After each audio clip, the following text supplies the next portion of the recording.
Imagine waking up one morning, running your fingers through your hair, and noticing more strands than usual clinging to your hand. At first, you tell yourself it's nothing, just a bad hair day, but then you start seeing it everywhere.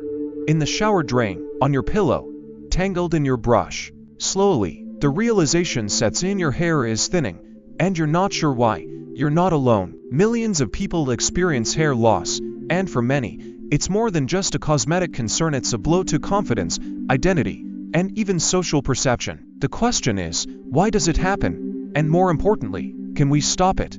Hair loss is a complex issue with roots deep in biology, genetics, and even psychology. To understand it, we need to start with the basics. How hair grows in the first place. Each strand of hair emerges from a tiny structure called a follicle, embedded in your scalp. These follicles cycle through 3 phases: growth, rest, and shedding. Normally, this cycle keeps your hair full and healthy, with old hairs falling out and new ones taking their place. But when something disrupts this process, whether it's genetics, hormones, stress, or illness, the balance is thrown off, and hair starts to thin. One of the biggest culprits behind hair loss is a hormone called dihydrotestosterone, or DHT. In people genetically predisposed to hair loss, DHT binds to hair follicles, gradually shrinking them over time. This process, known as miniaturization, causes hairs to grow thinner, shorter, and weaker until, eventually, they stop growing altogether. This is the primary mechanism behind male and female pattern baldness, the most common forms of hair loss. But genetics isn't the only factor at play. Stress, both physical and emotional, can trigger a condition called telogen effluvium, where large numbers of hairs suddenly enter the shedding phase. Poor nutrition, especially deficiencies in iron, vitamin D, or protein, can weaken hair, making it more prone to falling out.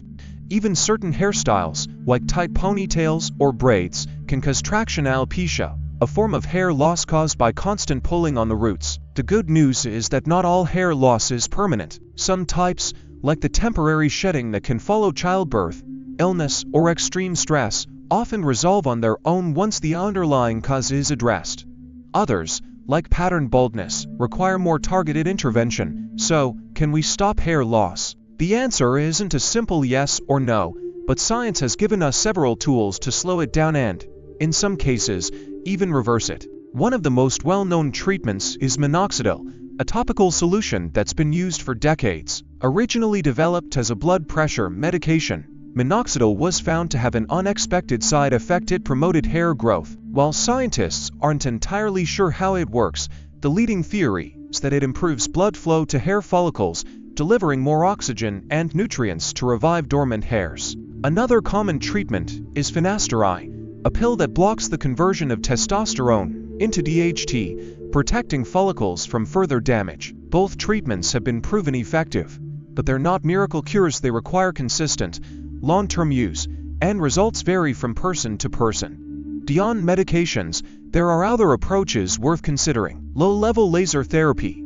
for example, uses specialized devices to stimulate hair follicles with light energy, potentially encouraging regrowth. Platelet-rich plasma (PRP) therapy is another option, where a patient's own blood is drawn, processed to concentrate the platelets, and then injected into the scalp to promote healing and hair growth. For those seeking more dramatic results, hair transplants have advanced significantly in recent years. Modern techniques, like follicular unit extraction (FUE), allow surgeons to harvest individual hair follicles and transplant them to thinning areas, creating natural-looking results with minimal scarring. But what does the future hold?